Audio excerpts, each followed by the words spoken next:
Chers téléspectateurs de Malikouna Fone TV, bienvenue à ce flash d'information. Face aux 5 chefs d'État de la CEDEAO, l'imam Mahmoud Dicko, l'autorité morale du M5RFP, a été ferme sur sa position, celle de ne pas trahir le peuple qui a placé sa confiance au mouvement de protestation qui demande la démission pure et simple du président Ibrahim Boubacar Keïta. Rien n'a bougé pour le moment, on n'a rien dit qu'on puisse comprendre. Je l'ai dit et je le redis, nous sommes un peuple debout et non un peuple soumis ou résigné. Je préfère mourir en martyr que de traître. Les jeunes gens qui ont perdu leur vie ne l'ont pas perdu pour rien.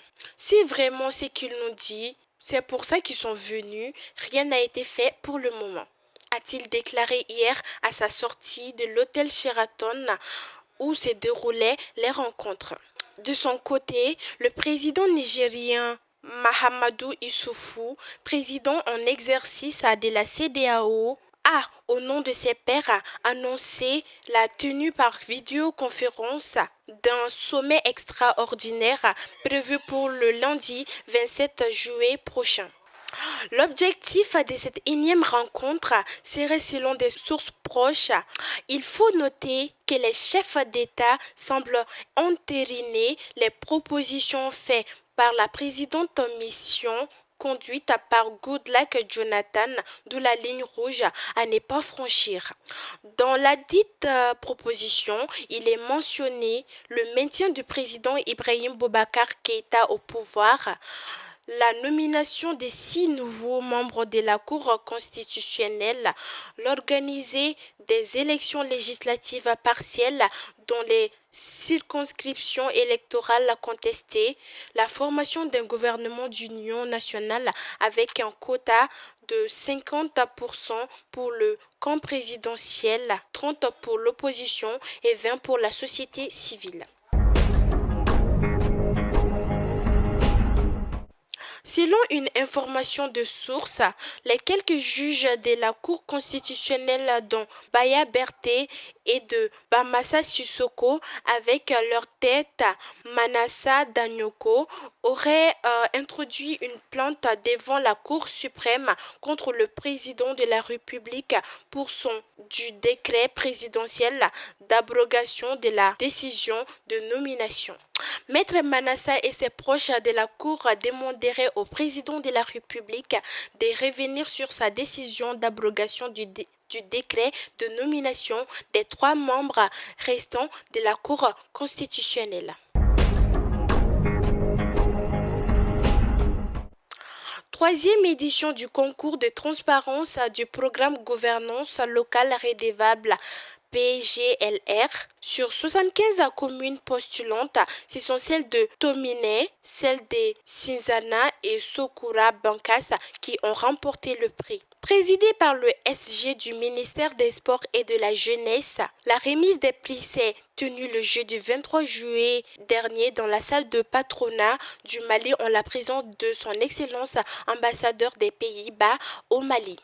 Chacune des communes qui remportent le concours empoche la somme de 30 millions de francs CFA.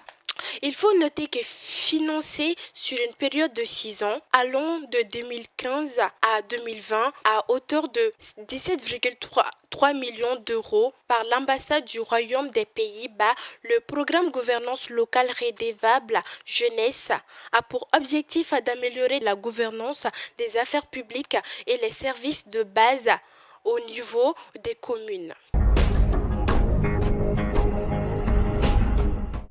Suite à des fortes pluies, la localité de Yelimane est coupée du reste du pays. En effet, l'érosion a brisé la route bitumée qui relie Yelimane à Kaya. Conséquence, les camions gros porteurs n'arrivent plus à circuler. Les autres voyageurs, quant à eux, ils sont obligés d'emprunter des pirogues ou autres moyens de transport peu commodes et passer plusieurs jours sur une distance de 100 à 200 km.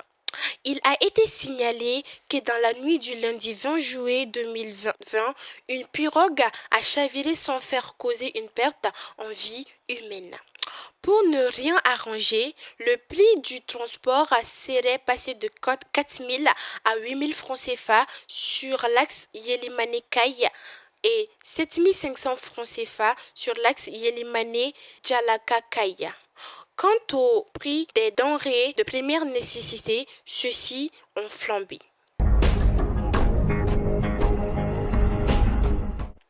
À une semaine de la fête de Tabaski, dont la célébration est prévue pour le 31 juillet 2020, le marché de Bélier n'est pas rose. Les clients et commerçants sont dans le même bateau. Interroger les commerçants de moutons explique cette situation par la crise multiforme qui traverse notre pays. Si l'on constate qu'il y a moins de moutons cette année par rapport aux autres années, cela, selon nos interlocuteurs, s'explique en partie de la crise sécuritaire et sanitaire du Covid. Quant au prix des moutons, ils ne sont pas à la portée des Maliens moyens. Le mouton qu'on achetait à 5 000 francs est passé à 125 000 francs ou plus. Hors de chez nous, selon des informations du journal La Confidential Afrique, Emmanuel Macron et son cabinet ne seraient pas favorables à un troisième mandat du président Ouattara en Côte d'Ivoire. La même source relève que la Maison-Blanche aurait envoyé un message au président ghanéen Nana Akufo-Addo pour dissuader Ouattara à briguer un troisième mandat. Tanzanie. L'actuel président tanzanien John Magufuli a annoncé tôt ce matin le décès de l'ancien président Benjamin Mkapa à l'âge de 81 ans. Un deuil de 7 jours est décrété et tous les drapeaux en berne. C'est la fin de ces flashs d'informations qui vous a été présenté par mademoiselle Djeneba Ismaël Niaré. Merci de l'avoir suivi et restez connectés au programme de Malikouna Foni TV.